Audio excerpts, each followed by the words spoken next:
Well, I happy to be joining one of these for the first time as the Minister of Citizenship and Multiculturalism. Very appreciative to my caucus colleagues and the Premier for their trust and their confidence.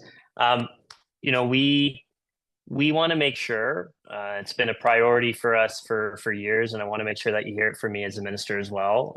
We want to make sure that each one of our cultural outlets gets the same access to our government, the same ability to cover stories as any other media does.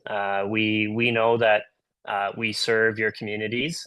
We serve at the pleasure of your communities, and we want to make sure that we are accountable to your communities on all matters of government policy. As a government, we got a strong mandate in the last election to take control of our economy in a real way and to boost our economy. The threats that we're seeing south of the border are issues that we haven't had to deal with in the past, but we're going to get through it the same way that we always do. And we're going to do that together as a province and as a country. And we're going to be embarking on a very ambitious agenda in that regard, which Recording in progress.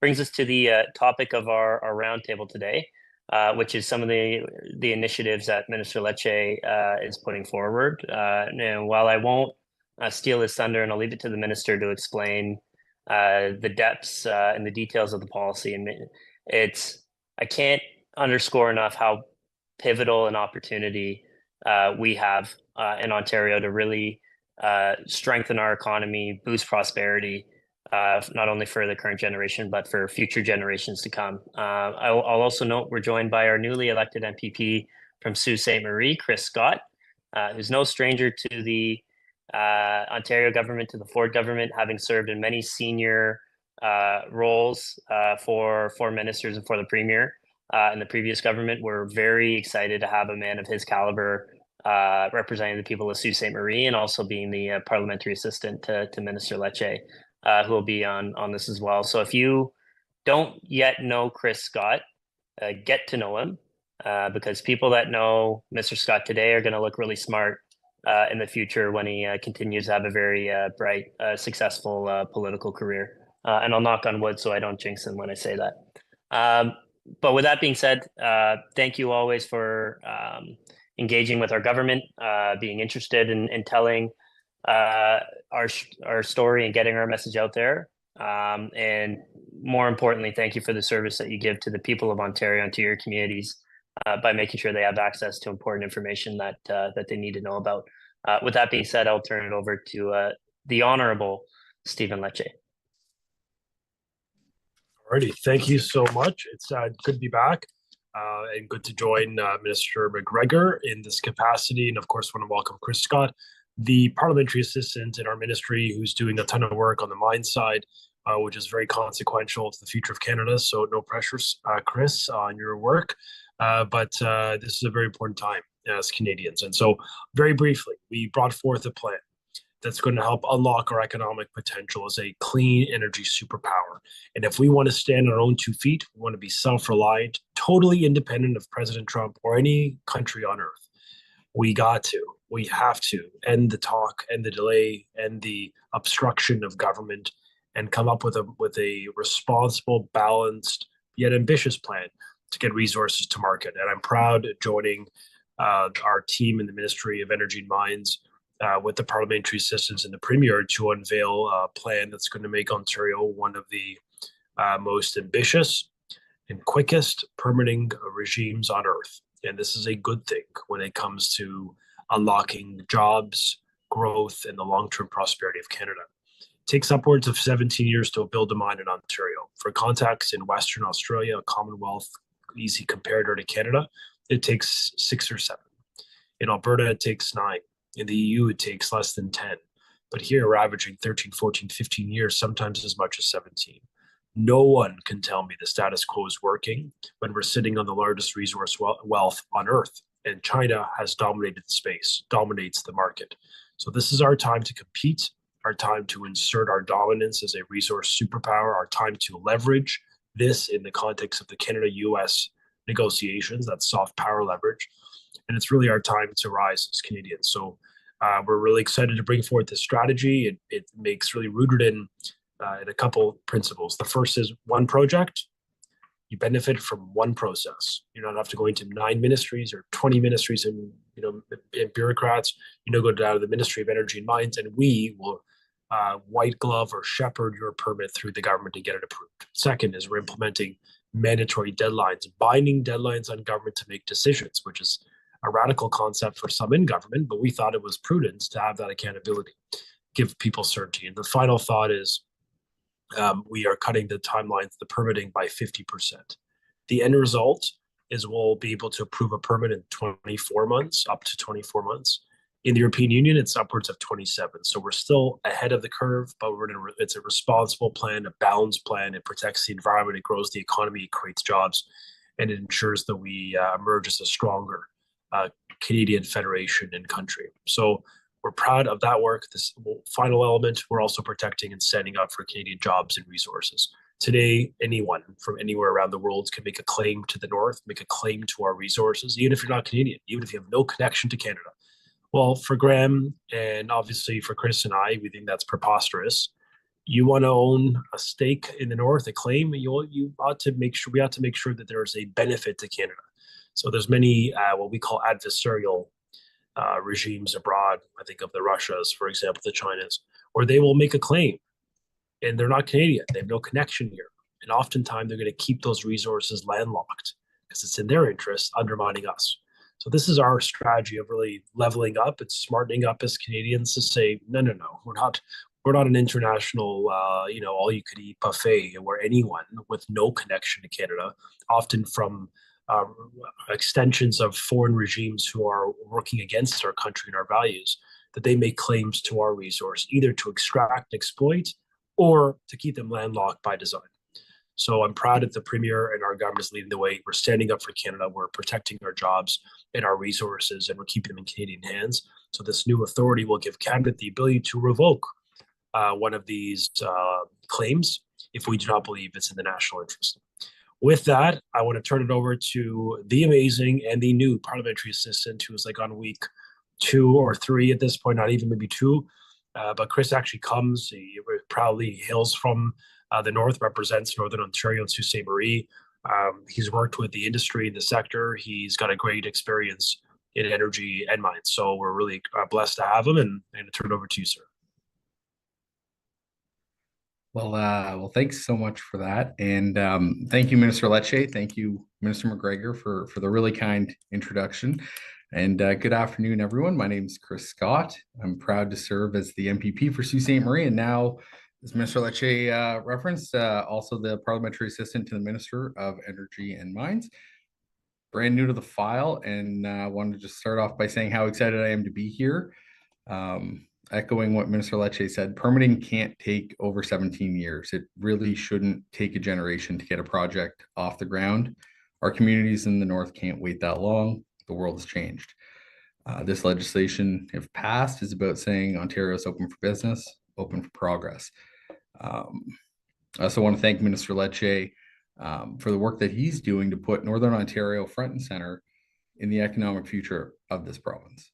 Thank you for your leadership and for your always bringing bold ideas and serious urgency to a file that matters deeply to us in the North and everyone across Ontario, to be frank. We know that the global demand for critical minerals is skyrocketing. We know that the Ring of Fire and projects across Northern Ontario are key to meeting that demand. And we also know that if Ontario doesn't lead, someone else will. The North has waited long enough. We've waited for governments to treat our projects with urgency. We've waited for permitting processes that make sense. Quite frankly, yeah, we've waited for the world to recognize what we've always known, that Northern Ontario has what it takes to power the next century. And now, with strong leadership Premier Ford and Minister Lecce, we've got a clear plan our government is delivering on. This important piece of legislation is about a lot more than just cutting red tape and ending the bureaucratic gridlock that's held our northern communities back. It's also about building a more self-reliant, competitive, and confident Ontario. It's about protecting what matters most and making sure that the North isn't just part of the conversation, but we're leading it with a framework that respects the environment, honors our obligations to Indigenous communities, and delivers the speed and certainty that investors need. So thanks again for the opportunity to join you, and looking forward to this discussion. First time being part of one of these, and I think it's a really great initiative. So thanks again. And part of our initiation is all the tough questions go to the new guy. So good luck, Chris. All the best, brother. All right. Okay, perfect. So with that, I'll ask everybody if you do have a question to just message me in the chat, but I'll start with the ones that I have so far. So Khalid Salama with My Second Home.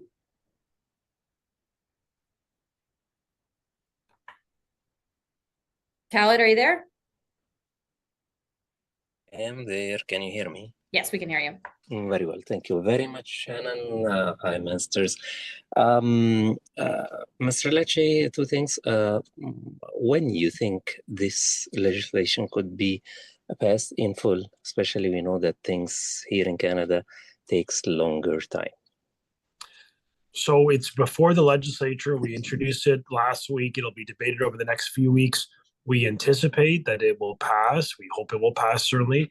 And that would be done by June. The bill would be implemented by the fall. So it'll be in law of the land this year, this fall. We're moving quick, but we're giving us still time to consult and get these things right, especially with the communities most impacted. The follow-up, there are lots of people right now, they're saying after Ontario said we are gonna stand up for Trump and we will impose tariffs as well on our power. And we are now in a kind of wait and see. How you elaborate on that? Just do me a favor. I didn't get the question fully. Just say it one more time. Sure. Certain people say now after Ontario and Premier Ford said we are going to impose also counter tariffs on our power to the states. Now we are in a state of wait and see. Yeah. So, I mean, the most recent update is the Prime Minister of Canada, the next Prime Minister, whoever that will be, has agreed to have a meeting with President Trump after the federal election. So we should have greater certainty over the coming weeks after the federal election on Monday. In the meantime, we're not waiting for the next Prime Minister to dialogue with this president. We're taking action within Canada to make our country stronger and more competitive.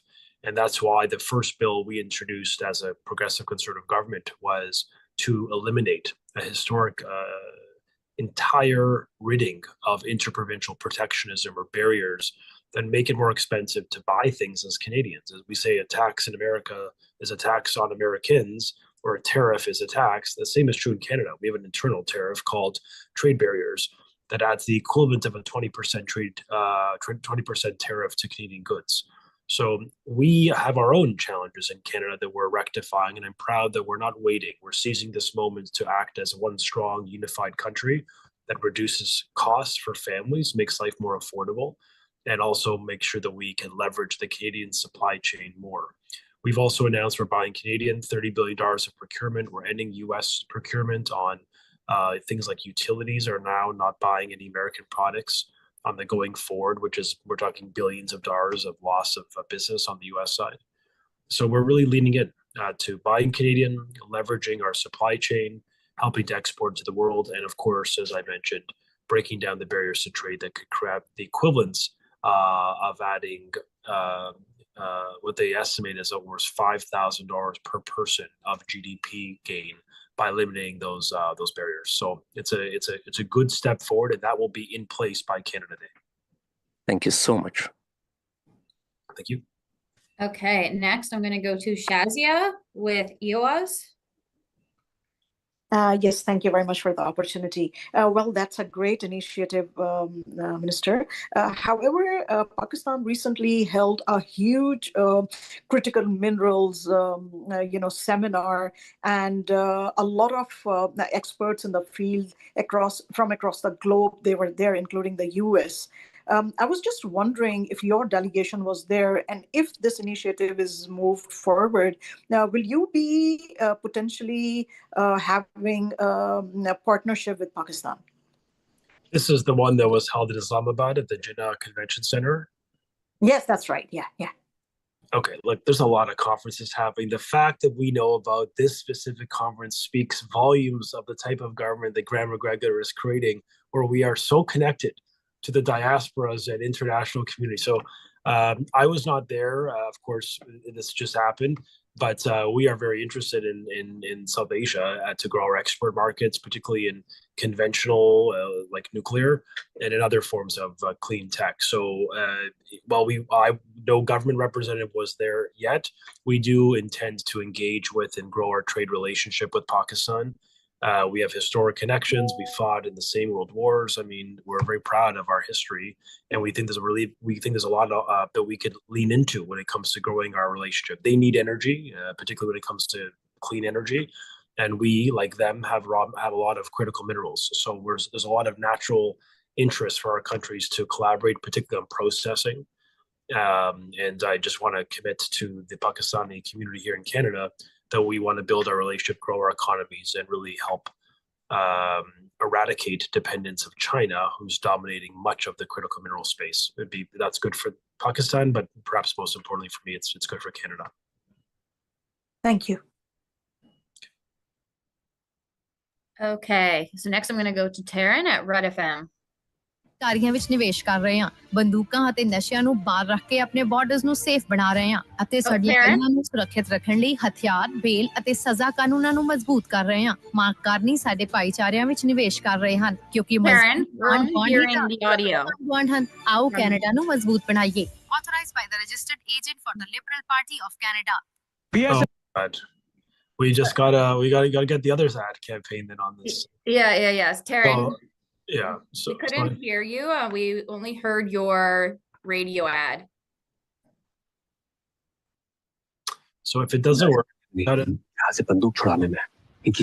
we can't hear. Taryn, Imran Hashmi, Saeed Amhankar. Taryn, if you could just message me, please, and I'll come back to you. Ground Zero, releasing on the 25th of April in cinemas near you. Next, I'm going to go to Rami with Oxygen. Hello, ministers.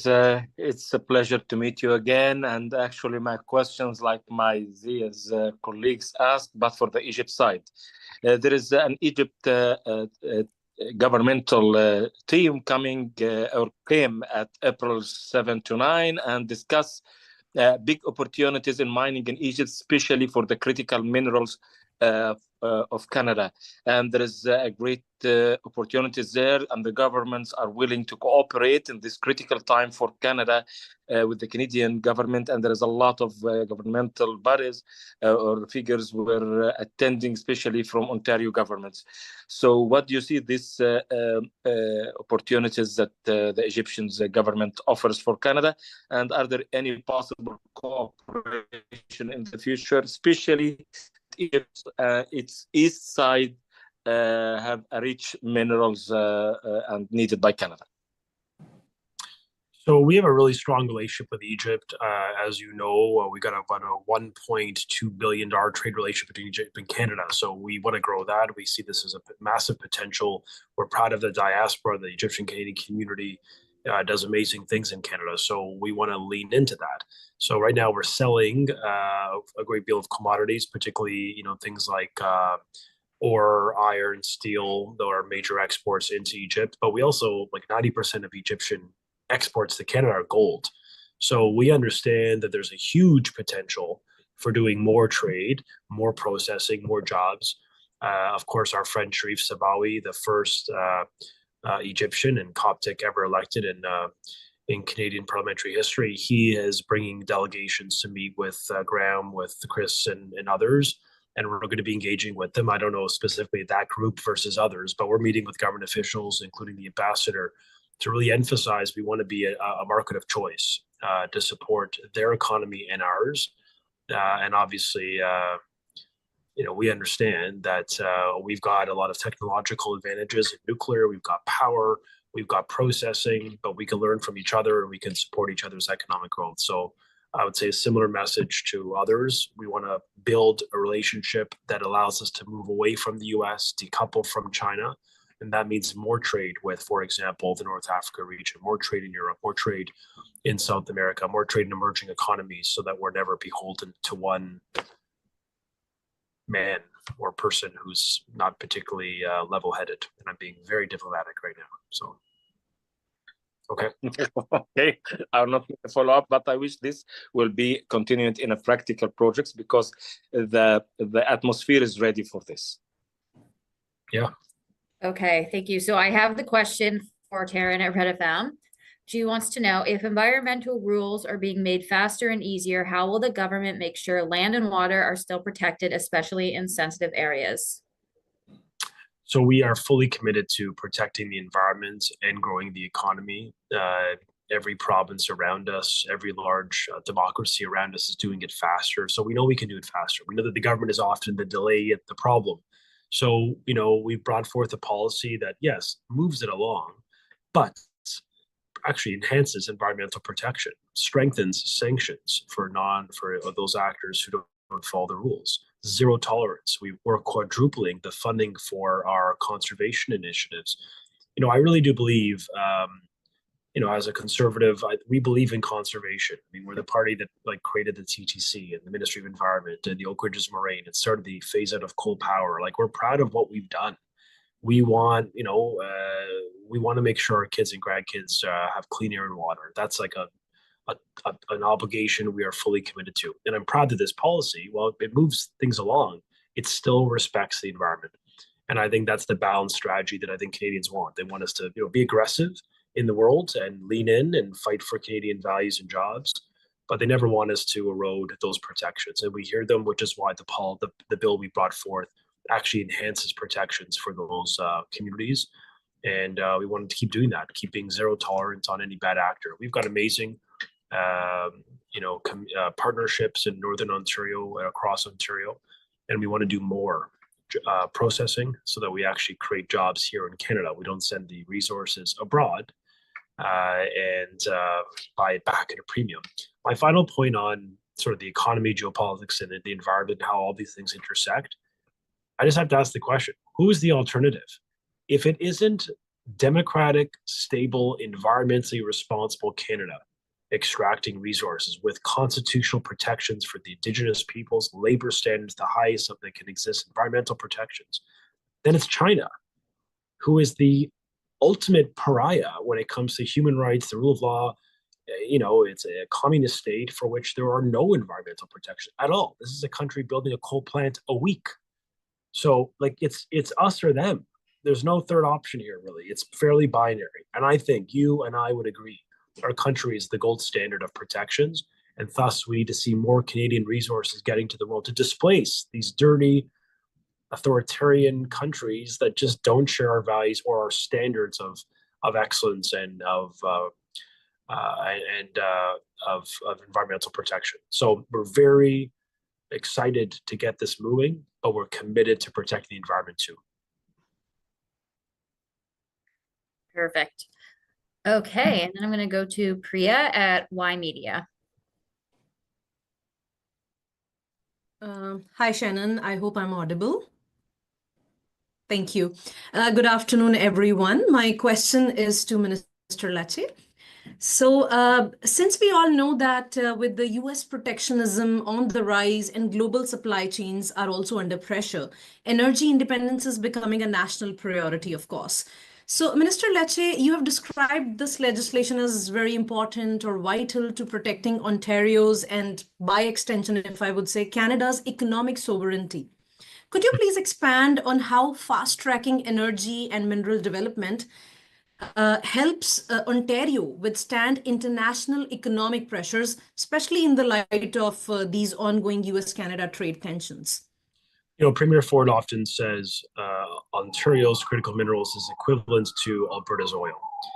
We need to have our resources that allow Ontario to be a strong, sovereign, self-reliant nation. Today, we are overly dependent on America. I think we all get this. All parties agree on that. 80% of our trade goes to one jurisdiction. So now they've got us and they've got the leverage. So the point of this is if we want to be self-reliant, if we want to stand on our own 2 feet as Canadians, then we need to make sure that we get our resources out of the ground into the marketplace to create literally generational revenues for government, to invest in those big nation building projects, but also to create jobs, not jobs for like our friends, jobs for like our grandchildren. That's how significant this play is.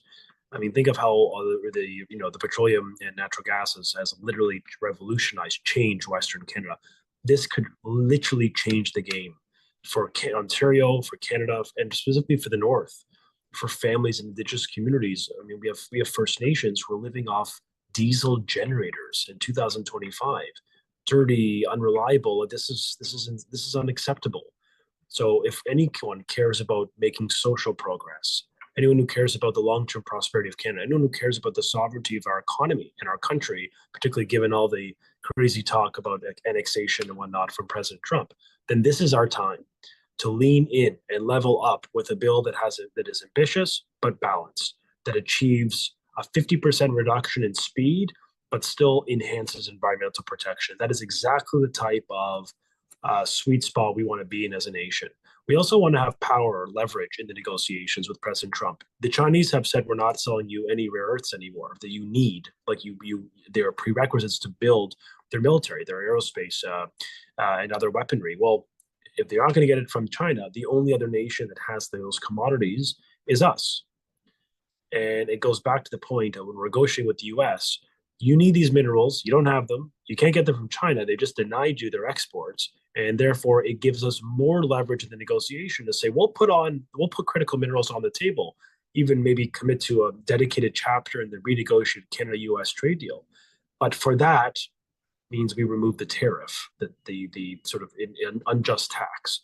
So I actually think this is very essential. It's existential. Like if we don't get a plan to get resources out of the ground, I worry about Canada and our ability to influence the world. So this is a moment to advance responsible resource development, democratic resources tied to a democracy, a stable ally. I know the US, Australia, of course, the UK, France, and the entire G7, they're all very self-aware that China is no longer, they've never been their friend, and increasingly they're becoming a hawkish adversary of the West. So this gives us massive opportunity, and we're prepared to seize the moment. Thank you, Minister Lecce. I think, this is the moment to take the step. You are very right. Thank you so much for answering my question. Thank you, Shannon. Thank you. And now I just have one more follow-up from Taryn at Run FM. This is the last question that I've received. So if anybody has any others, please let me know. But Taryn wanted to follow up with, who decides what counts as a special economic zone, and how will First Nations and the public know what's happening in those areas? So the special economic zones are designed to essentially move forward on critical industries to the province that are really important to our future prosperity. So for example, minerals in the north, we've said that the first time we will use our special economic zones, we'll be naming the first of them will be the Ring of Fire. Why are we doing that? It accelerates approvals, it gives prioritization in government, and it helps create a sense of pressure on all the parties to get the deals done. And so that could apply to the auto sector in another region of importance, an economic zone in the Southwest. It could apply to our life sciences sectors. I mean, honestly, many industries are important to Ontario. So the government has the now power to designate these zones. And what that comes with it are more resources and more priority and more attention and more speed when it comes to getting the approvals for the infrastructure. But anything we do in this respect, we'll do it in partnership, listening to and working with communities, Indigenous, and municipal, to make sure that we build a partnership and enduring agreements that aids and supports and improves the quality of life of everyone involved. And that's the point of these. It's sort of like designating areas where we actually want to see progress, where we want to end the decade-long talk and get beyond rhetoric and get to building. And that's why these economic zones will be really important to Ontario's prosperity. And to be fair, many other jurisdictions have done something like this. So it's very precedential. It exists around the Western world. I know it's going to make a difference. But I did want to ask, Chris, if there's anything on your end you wanted to add just about the general mining, Northern Ontario I mean, look, I want to assume most of us, I don't, make any assumptions, but I think we're all from Southern Ontario, the GTHA. Chris is the exception here. So I wouldn't mind a Northern perspective, and I know I'm putting on the spot, but just help us understand how big this can be and sort of what you're hearing on the ground in the North on the policy we brought forth. Yeah, thanks a lot, Minister. I think you're getting a resounding groundswell of support and excitement. This is a game changer. This not just acknowledges the economic potential of Northern Ontario, but it puts them in the driver's seat to be true partners with our government and take advantage of this generational opportunity to unlock and harness our riches and our potential to build wealth, help solve some of that productivity gap that's been lagging our nation, and provide confidence to investors as well, so that it's a really, really smart left hand, right hand, bold, ambitious approach to help secure investment and unlock our potential in the North. In Sault Ste. Marie, I don't have any mines in the riding, but in Sault Ste. Marie, every time a mine opens up or expands, it needs a lot of concrete and a lot of steel, and and also they need a lot of safety equipment, and all of those companies are in Sault Ste. Marie. So every time a mine opens up, every time a mine extends its life or expands its production, it's a great news day, a great day for jobs and benefits here in the Sioux. It's also on the ideas economy side of things, the legal and insurance and accounting firms here in Sault Ste. Marie service our mining sector. 85% of the mines are serviced here in Sault Ste. Marie by those guys. So it's we're a real gateway community to mining and critical minerals. And I think it's transitory time for our riding with some changes at the steel plant. On putting on your Minister of Energy hat for a minute, the support our government's provided to switch from coal burning furnaces to electric arc means that we've got a business case for the next 30 to 50 years here in Sault Ste. Marie for our steel plant. We've never had that before. And so that shines a massive light, massive opportunity for further investment.